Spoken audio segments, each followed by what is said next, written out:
stuff too, right? You guys have been putting out a lot of stuff over the past few months, over the past year and a half or so. Yeah. Well, it's been this the Sunshine Cycle. It's finally done. We just put out Home, so that's the last video, single, whatever you want to call it. It's going to be off that record. So Yeah. Have you guys only put out videos for the singles? Because I know all of those are on the record, right? Yeah. Well, what we did was we went to radio with 3 or 4. Four. The radio was 4, and then we just throwing shade out just digitally. We didn't go to radio, and then the same thing we're doing with Home. Yeah, and then we also did that cover song for the Tom Petty tune. Oh yeah, Right, yeah. Yeah, so his birthday, death month. So has it been difficult kind of releasing all this new stuff and not being able to play it live at places? Yeah, I would say disappointing more than difficult, because we have our own studio, so luckily we're not on the clock in terms of going in to do production and all that kind of stuff. We can just record whenever we want. We're fortunate that way. So we have a ton of content, and we have more coming. We also did 9 songs with a different producer a few years ago that we just hasn't even done anything with. And we're doing remixes and different things like that. So we're gonna drop stuff throughout the year, keep people engaged and interested. Well, we were in the middle of the Sunshine album cycle when we had a few days off, and so we went to California in LA and just tracked with another producer out there. We like to keep busy. Yeah, this is what we do all the time. So it has been a little disappointing not being able to be, because we don't like to be in the same place too long, because we start getting antsy. So that's what the great thing about our job is, that we could also tour, until unfortunately this pandemic has stuck a wrench in that. But we get cabin fever easily. Yeah. I mean, you guys are putting out content all the time, though. Like, it's very interesting, because you see, like, most bands, like, they wait like 2-3 years before putting out new stuff. Like, you guys are constantly creating new stuff, putting lyrics together and putting songs together. Yeah, we're working on a commercial for Four Peaks Brewery here in town, but Anheuser-Busch. So we're doing the music for that. So that's another thing, try to do as much as we can. Yeah. Wow. Yeah, we're big kilt lifter people in this dorm room. What part of town are you in? I think we're Glendale. Okay. Labeled Phoenix, but Phoenix is like the big city inside all like the 11 cities that it has or whatever. I think we're close to Glendale, though. Where are you from? I am from northern New Jersey. So I came all the way out here to get away from the winters and to kind of create a new, start for myself, I guess, like be surrounded by new people. You got to surround yourself with the right people in order for things to click and, find your purpose, your niche, which I know you guys did. So that's what I'm doing out here. And again, I had to get away. A lot of negativity out there on the East Coast. Yeah. I found out, kind of whenever I go back home, because I'm from Missouri, it's everybody's the same answer to questions like, hey, what are you up to? And they're like, hey, working, same old thing. And then I ask what you're up to, and you say, you want to sit down? You got some time? Because I'm doing a lot of stuff. And yeah, the winters. I never wanted to buy hey, there's Jordan. What's up, Jordan? There goes Jordan connecting his audio. There you go. Right on. What's going on, man? Oh, not much. How you doing? Not too bad. Are you also in the Phoenix area? Are you? Yeah. LA? Yeah. Awesome. Why aren't you with the guys? They're at the studio right now. I'm just at home. Yeah. Smart man. So I hopefully I won't take too much of your guys' time here. But yeah, to what you were saying, Josh, about, because you lived right outside the Ozark growing up? Right in the Ozarks, yeah, Southwest Missouri. Wow. So it's they have all the seasons there too. But Jordan knows, he's from Ohio, so he's shoveled some snow here and there as well. We said we're never going to do that again. And then next thing you know, like, we're touring in the middle of winter in Minnesota. Yeah. I mean, you got to go all over the place. It's cool to meet a lot of, on tour, a ton of different people with different perspectives all over the world, which I'm sure you guys have gotten to do over the past several years. So that's cool. But yeah, like people, grow up in one place, they stay, and they don't grow. Like they don't grow their minds, they don't grow their personalities, they don't have any experiences. And like, to your credit, like what you just said, they're just like, yeah, just working, going about everyday life, same old routine, same old stuff. It gets boring. Yeah, it's not for everybody, Then, but also, we like to move around, and we don't mind living, in a bus with 4 grown adult men for 9 months of the year. Yeah. Oh yeah. I mean, it's a unique story to have, and just to, I guess, get started. I was saying earlier, like you guys came out with a ton of stuff over the past 12 months. You have the Sunshine album. You just said you came out with the home single and music video, and you guys are coming out with new stuff as well. You talked about the Four Peaks commercial. You're writing that stuff. Just like an overall sense, like, is there anything that you can give away about, the new record that you guys are working on? Like, what's the general vibe of it in a sense? It's pretty powerful. We initially started because, the climate that we've been in with the bands coming out now, a lot of, we got Dirty Honey or Greta Van Fleet, and everybody's kind of the throwback bands, really. And we've been playing like that forever, since him and I have been together. We haven't changed our path. And then it kind of seems like that's the cool thing to do now. But which is great for us. Yeah, which is great for us because we've been doing it, longer than they have. But we want to kind of went with a different approach of more of a Stonesy loose vibe on the record, which doesn't mean there's not heavy hitters on it, like balls to the wall rockers, but it's definitely got a sense of a little more looseness, I think, than the Sunshine record has. Is it sort of like you guys are like trying to go like outside the box, out of your comfort zone in a sense compared to the past records, or is it just, somewhat of a different sound? Working with Johnny K, who's done the last 2, he did Sunshine and this record. Anytime you're working with him, you're going out of the box, whether you try or don't. Yeah. He'll make you do it. Yeah. So it's really good for us. Yeah. And this one, because we did it over 4 sessions since like June up until Sunday is actually when we wrapped it up finally.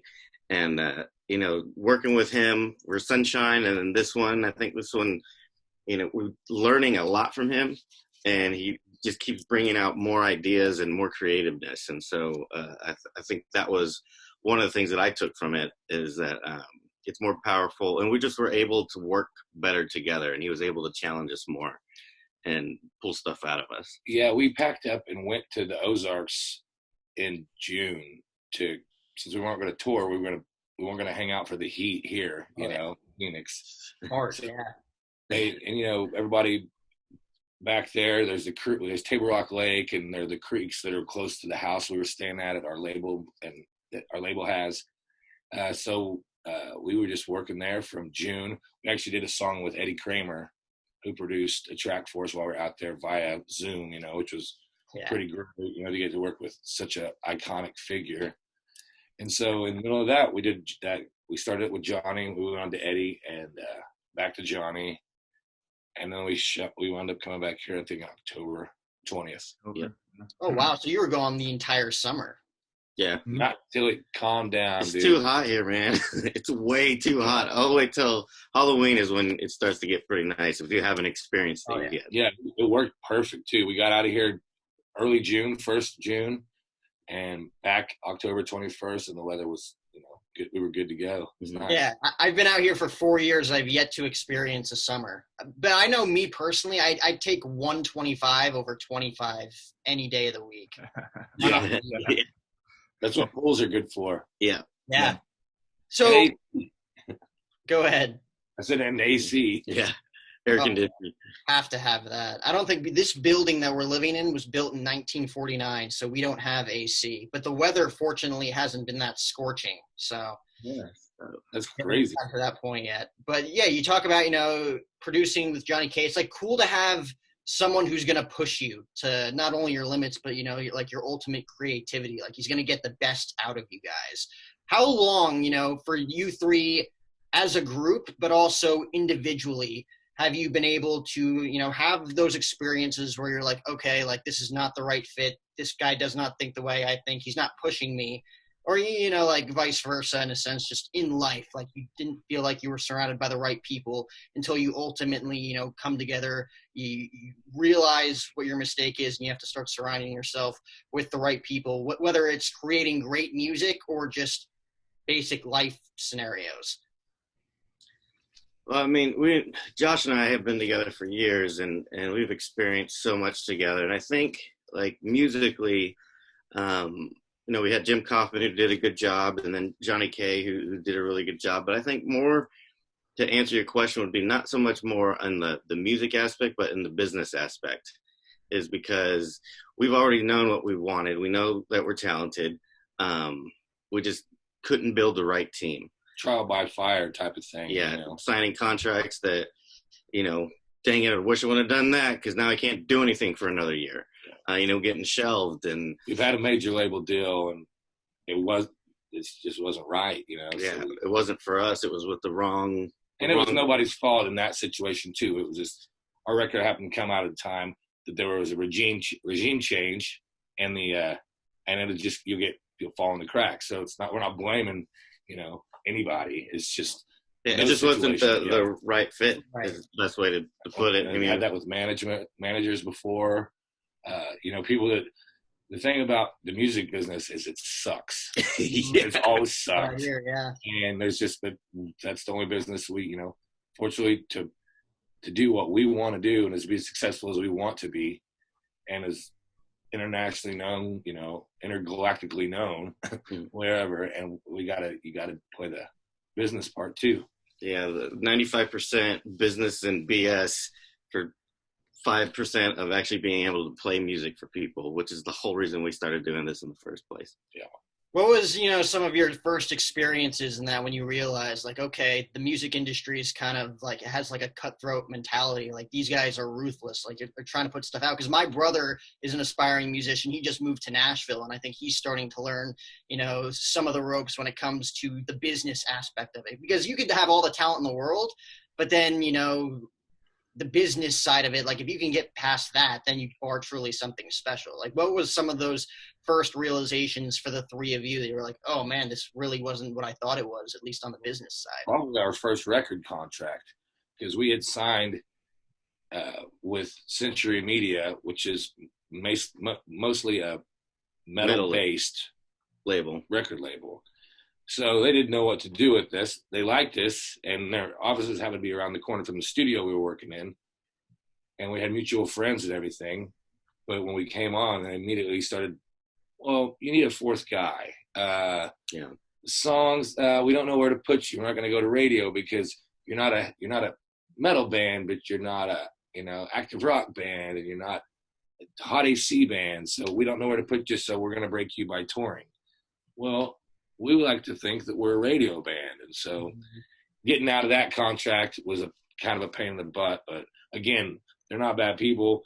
They just didn't know what to do with us. Yeah. So that was the first, because you're getting a record deal and making a big deal about it. And then you sign it, and then a month goes by and nothing really happened. And then we'll call you when we know something. And eventually, you feel like they're just keeping on the back burner. So you just part ways and you on to the next thing, you just don't stop. We've learned a lot of do it yourself. We tried relying on other people, and unfortunately, again, we didn't get burned. We just didn't get fit with the right people. We got more driven because we knew what we had. Yeah. And then here 4 singles later, after we get with the right record company, on the Billboard charts, that we kind of got to say, Yeah. And now finally with our independent label that we have and the team that we've built, we finally feel that it's like, all right. We're working with the A team now. Yeah, we're with the A team now. And to your guys' credit, like, you kind of have to go through that stuff, not necessarily that you want to, but like you have to go through like that type of life experience in the business side to realize like, okay, this isn't what I want. And at the same time, like you said, it drives you, like the passion comes out, it sets your soul on fire in a sense of like, okay, like you're not going to let me do this. Like, okay, like I'm going to show you exactly what I can do, and I'm going to do it the way that I want to do it. And to kind of go back to, like the origins for you guys, starting out like Josh, you growing up in the Ozark in Missouri, growing up listening to, the likes of Zeppelin. I know the 90s era, the grunge era was big for you guys as well. I know, Chico, you heard Smells Like Teen Spirit for the first time. And, that guy right there, I don't know if I can point right, but Dave Grohl, obviously an inspiration to millions of rock stars. Yeah, you ever heard of him? I'll have to look that up. New band just came out with a new album, Medicine at Midnight. Yeah, I saw that. I think they had like 3 Super Bowl commercials with their songs in it, which is nuts. Because it took like Zeppelin 40 years to get like any type of commercial. But I digress. Like the 3 of you, being inspired by early rock and actually like staying as a rock band, because you talk about, again, to go back to the business side of it. There's a lot of bands out there. One that comes to the top of my head is Shinedown. Great rock band. Their last album was very poppy to me. Like it had like a pop sound. You could tell it's just like, okay, like they're not necessarily listening to the machine, but like, giving, a newer audience what they think that they'd like to hear. Oh, bands I grew up with like when I came to Phoenix, these bands, I would watch it like clockwork. They'd come in, and Dave Matthews was cool at the time. They were a Dave Matthews band. Well, that changed, kind of like what Vanilla Ice did. He was the white guy rapper, and then he was all of a sudden metal because nu metal was big, and then he just did a version of Ice Ice Baby, metal style. I've seen a lot of trends like that happen to where, that would happen with bands, and we've just never been that. We've always just got together and played 3 guys playing rock songs, or maybe not even rock songs, but they turn out that way. You can play country songs, they kind of like us, I mean, that's because you grew up a country guy, right? In Missouri? Yeah. Oh, yeah. There was no VH1 or MTV. It was all CMT where I was from, so. Yeah. I mean, kudos to you guys. There's, again, that's the only band I can think of at the moment. There's a lot of rock bands I grew up listening to, even some of the newer ones. Not Greta Van Fleet, blanking on their name, but they had a great first album, like really put them on the map for me. And their stuff, Highly Suspect. So Highly Suspect was a band that had a great first rock album, and then the past 2 albums that they put out, again, like very poppy, not bad music, but at the same time, I feel like they're not necessarily doing what they want, but they're doing what their label tells them to do. Where, you guys have kind of stuck to your own guns, created your own stuff, and actually have had success doing the things that you want to do in the light of things on the business side. But we're always willing to try new things. Yeah. We won't not do anything that we don't want to do. Yeah. So we'll try it, and if we don't like it, we'll say it, but we'll try it. So for the 3 of you guys, because I know, Jordan, you're the late one to the group. You guys have been playing together, Josh and Chico, for many years. When did you realize, or like, I guess how, in a sense, do you realize that you have found the right fit, not only for, a bassist, a guitarist, but like at the same time, like when do you realize that, okay, this is going to work, as opposed to the other guys that you brought in where you're kind of like, yeah, this doesn't work? And how do you determine that off the bat? Just feeling, really. I mean, you can just. You can answer that. Yeah. Why don't you answer it, Jordan? How can you tell that you fit us? I don't know. I mean, well, when I first joined the band, I already kind of knew who they were. I was already a fan of the Black Moods, but when I came out here and jammed with them, it was like we auditioned, but 3 days, and then 2 days of auditioning or whatever, and I came out here on the first day, and it was like, we immediately gelled. Like, I knew all the songs. Immediately, they were like, all right, well, what do we do now? Let's get drunk. So we immediately like kind of bonded. We hung out, and I liked the music, like I said. And to me, it kind of comes down to the music and the people. It's like 50-50, you know what I mean? Like I don't want to play for somebody who could be my best friend, but if I don't like the music, it's like, you know what I mean? It's not really fun for me. Mm-hmm. But, if you like the music and they're an asshole, it's like it's like it goes hand in hand, you know what I mean? So they gotta be cool, and they gotta have good music. And these guys were cool and they had good music. Oh yeah, I mean, you see all of those types of bands. Like Guns N' Roses was huge, but after a while they didn't get along, and then you see Axl and Slash have like their big thing, like they just boom, like they're done for 20 years. it just didn't fit. Like it's cool to see that you guys know, like right off the bat, you have to have that balance. Like you have to have a great relationship in order to create great music and kind of get a sense for what the three of you all are kind of feeling and trying to accomplish as, musicians and songwriters and players. Yeah, and just to add to what Jordan is saying is personality, both in the way we communicate with each other, talking to each other, and then also how we communicate with each other playing music.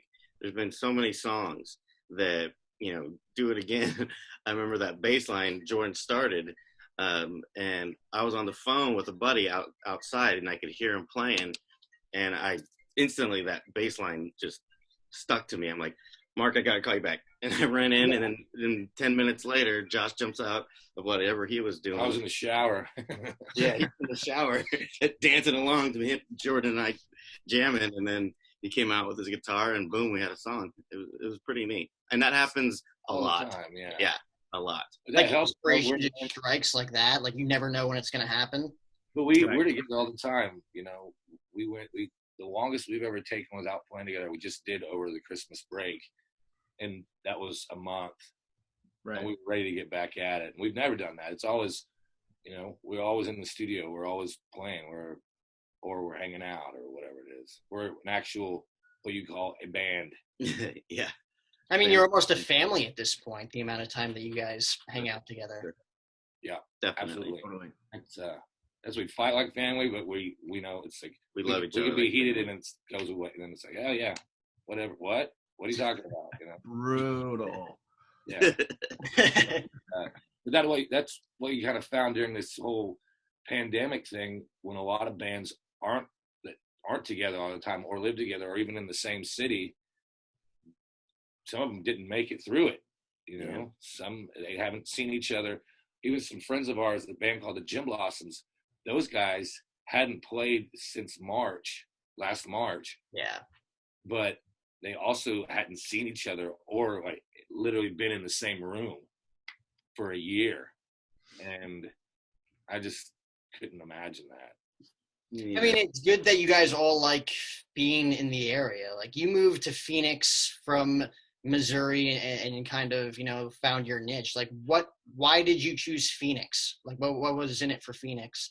I was really lucky too, because when we've been touring so much the past few years that it's still like Scottsdale, Tempe, Phoenix is my favorite. I'm lucky that I found this area right off the bat when I moved. So I didn't have to go spot to spot. But I had people, friends saying, move to LA or here, Nashville was going to be another place, Atlanta. And I had all these things in mind, but I actually found the Conservatory of Recording Arts and Sciences ad in the back of Rolling Stone magazine when I was in Missouri. And I just put in the application in, and there was a wait to get into school. And this was in early January when I found it, and I put in, and it was going on they were saying February of the next year. But I just hounded their ass. I called every week. I got as many letters of recommendations from anybody I could think of that would make a difference. And sure as shit, they called me on Monday in February. And keep in mind, I lived in the same town of 600 people for 19 years. And so they called me Monday. I called my boss and told him I was leaving. They were totally cool with it. They knew what I wanted to do. My head was always in music anyways when I was at work. And by Thursday, I was starting school. I started a week late, which, it wasn't a very long school anyways. So I walk in and to not very happy people in my class because they thought I was, slacker, which I was. But I still got by with flying colors. That's okay. It's fine. It's good. So I'm glad. And then a couple years later, I meet Chico, and we just started doing demos because I was working in a studio in town for the Jim Blossoms, and we started working and writing and playing around town. And then, had to go through a bunch of jackasses until we finally found our favorite jackass. So here we are. Yeah. I've heard in many interviews that you guys kidnapped Jordan. Did you actually kidnap him, or was it more of the sense like, okay, you're our guy, we can't let you go? It doesn't sound like it sounds like. If you mean like hit him over the head, stuck them in a bag, threw them in the van, and drove them to Phoenix. Yes, that's what we did. That's exactly what we did. Yeah. You can still find my face on the back of those milk cartons. Yeah. I think it's back on like Mad Dog 2020 bottle. Yeah, right. No, he was just basically in another project that opened up for us a year prior. And, you know, in Scottsdale, actually. In Scottsdale, and he auditioned. And we were actually calling, so he told our producer, we were just had it our wits end. We just decided at that point that we were going to just be two guys and hire a bass player. We hired Gunn because we couldn't find anybody that had our same sense of drive and sense of humor and could play bass and sing and write songs and help with the business. Yeah. And so we called our producer, Jim Hoffman in LA, because he has a bunch of cats come through there and play. And we knew there was one guy that we liked a lot. Danny. Yeah, Danny, but he's always busy, and he happened to be living with him. And he couldn't do it, and that's when he talked to Jordan. Yeah. Oh, wow. So yeah, after the audition, we it went great. 17 or 18 songs. He learned them, went through one time, and we were literally done. We're like, okay, you're in. Let's just go. But you live in LA. And he's like, yeah. I'm like, well, let's go get it. So we did. And about a week later, maybe 2 weeks later, we went and grabbed him, and then we jumped right into the very first sessions of Sunshine. Yeah, we were working with Johnny K within what? I don't know how long. Days when I got back. Yeah, it was little days Johnny K was showing up. So talk about being thrown in the fire, because Johnny's not easy on you when you're making a record. No. And we didn't know that. None of us knew that, but we learned very quickly. Kind of back to touch on what you said earlier, and it's like he really pushed us. He immediately put us in a spot where we had to kind of up our game. You know what I mean? When we were recording, it wasn't like a, you know, B or C team anymore. It's like we're in the big leagues. It's like we had to like perform like it, you know. And he does a good job of definitely pulling that out of us. Oh yeah, and that's what you want. And another story I kind of wanted to touch on with you guys, because I found it very interesting. You know, the origin, you know, of the name, the Black Moods. Because I know, Josh, you've talked about, you know, that being inspired by, because the Doors kind of described Jim Morrison as having like a black mood in a sense, as well as the Beatles with John Lennon. And that's how the name kind of came about. Like, how were you able to kind of depict those and say like, oh man, that's cool, and like how your brain was wired to say like, oh, I got to have this name, like the Black Moods, based on, you know, two big rock and roll icons in Morrison and Lennon, and to come together and create that name to go along with the style of music you guys wanted to play. Well, the stylistic part just kind of fell together, but I had never, I was kind of going through, really getting heavily into the Doors, and I read that book, No One Here Gets Alive. That's the first time I ever heard that phrase, of somebody being in a black mood. And it just kind of stuck with me. So wrote a song called The Black Moods, actually, which is funny that we haven't put out yet. And because we were tossing around names at the time, so we had some really shitty ideas, you know, nothing was sticking, and just like, man, because we were making our first EP, and this is when we were 4-piece, and so we just kind of wrote these songs, and when it came down to the wire, we just decided that the Black Moods just fits us. It just, you know, we were actually back in Missouri staying at a ranch when we wrote that song, so we were, you know, in the middle of nowhere, creek's running, we were sitting by the creek, you know, probably taking mushrooms or something and playing acoustic guitars. And so we wrote this song. And then I saw the Beatles anthology not long after that, to where Paul McCartney referenced John Lennon. And I think that's the point where I was like, okay, this has got to be something that sticks with us, you know? So it did. Wow. Yeah. And you still haven't released the Black Mood song. How many songs do you guys write that you kind of put on the back burner and you just like, all right, it's not the time, or like you're still looking for like that right thing to complete it? Quite a few. And it's not because we don't know if it's the right time or not. It's just certain ways that songs come about, and you look at an album and the titles on it and the body of work itself. So, you know, some songs, it's not that they're not that good. It's just, they don't fit in this thing right now. They don't fit with the rest of them. It's like, it's a good chapter of a book, but it's not a chapter that goes in this book. Yeah. So, so I would say, I don't know. I bet we got, what, 30 something like that, solid. Probably. Probably in 3/4 of that recorded now, I think. That's just a guess. We'd have to go through the whole list. Yeah, I mean, who knows? That doesn't count our iPhone memos that are just scroll down. There's 100 of you going, and you figure it out later, you know. Oh my God. So you guys just have like an entire dialogue of stuff that you're constantly writing. And I'm sure every, you know, great band has a plethora of stuff that they're working with and working towards, you know, like you said, you have at least 30 or so, 30 plus songs kind of on the back burner that you haven't been able to finish or just haven't released yet.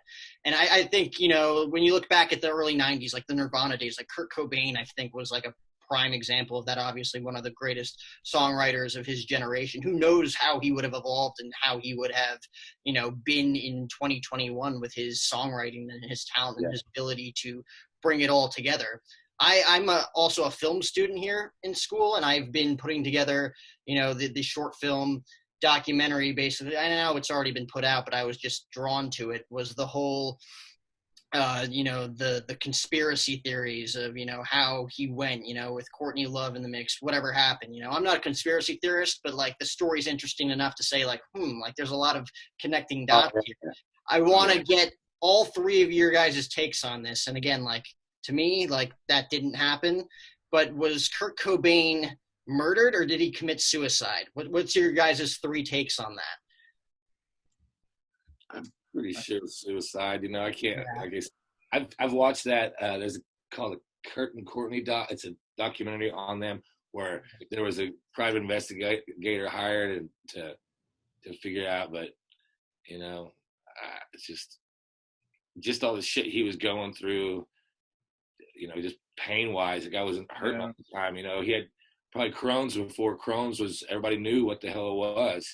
And we have friends with that, and it's fucking brutal, man. Yeah. So I can imagine, you know, if you're self-medicating, and then you're already the biggest band in the world, and you know that's what you're looking to be is the biggest band in the world. Well, now you're the biggest band in the world, but you feel like shit all the time. And I mean, I'm not condoning suicide or anything, but I just understand. Yeah, I figured that's it. Also, Courtney just doesn't seem. Maybe I mean. No offense to her, that she that much of a strategist to whether that's this kind of cover up, you know. So I don't know. Yeah, I'm kind of with him, and plus what I've read on anything about him is he was just mentally just a super depressed, miserable person. He did not want to become famous, and he was the biggest rock star in the entire world. And so I could see it be like, you know what, F this, I'm out. Yeah, I mean, I would definitely agree with them too. So well, you were there, Jordan. Tell us about it. I was there. No, I was not, but I definitely agree with you, Bob. I think when you have all that stuff in the mix, you know what I mean, mental illness, and you know when you have it all good, and, you know you don't really want the attention, and you got all the attention constantly, and yeah, he was probably going through some crap with her, but like, again, I don't think. That was a good way to put that, Josh, about that's all I have. No, I totally agree. You know, like I think media and writers do a very good job of finding like evidence that makes sense to turn it into a murder mystery or a conspiracy, which is great for selling books and great for selling. Yeah, it's drama. It's business, baby. But I'm with you, Josh. I don't think Courtney Love, you know, like no disrespect to her, like I don't think she kind of had the brains, even at the time back in 1994 or whenever it was, to kind of pull off a scheme. I'm a mess too at that point. So I love her. I love her to death. I love Courtney Love. But yeah, I just don't think that she would have done that. I mean, she seemed to dig the guy a lot. You know? Yeah. So last question I have for you guys. I don't want to take too much of your day here. You kind of alluded to it earlier on, you know, all living in the Phoenix area now, all playing music all the time, being together like 95% of your lives at this point. You know, the biggest thing in life, obviously, is to be happy. Like, where do you guys, you know, come across having, like, I don't think there's a life balance from like work to personal life, but how are you guys able to, you know, fulfill yourself, satisfy yourselves in a sense of like, all right, I'm the musician, I got to put work out. And, you know, you guys talked about, you know, getting to do what you guys want to do as opposed to listening to someone else. But at the same time, you know, being the family man, you know, like having a family, being there for them at the same time, how are you guys able to juggle all of that while maintaining your own happiness, your own sanity in a sense? We don't. Life is about balance. You're definitely right about that, but we should learn more about that. Yeah, they've been doing it so long too, and I've been doing it since I've been a kid, and my family's been playing music. So it's like, to me, it's like that's all I ever wanted to do was play music. And so like when I'm not with those guys, yeah, you know, we'll take days off and stuff like that. But I have like a home studio here. Like I'll sit here and I'll try to write music. You know what I mean? So I don't know what else to do. You know what I mean? I'm not good at sports.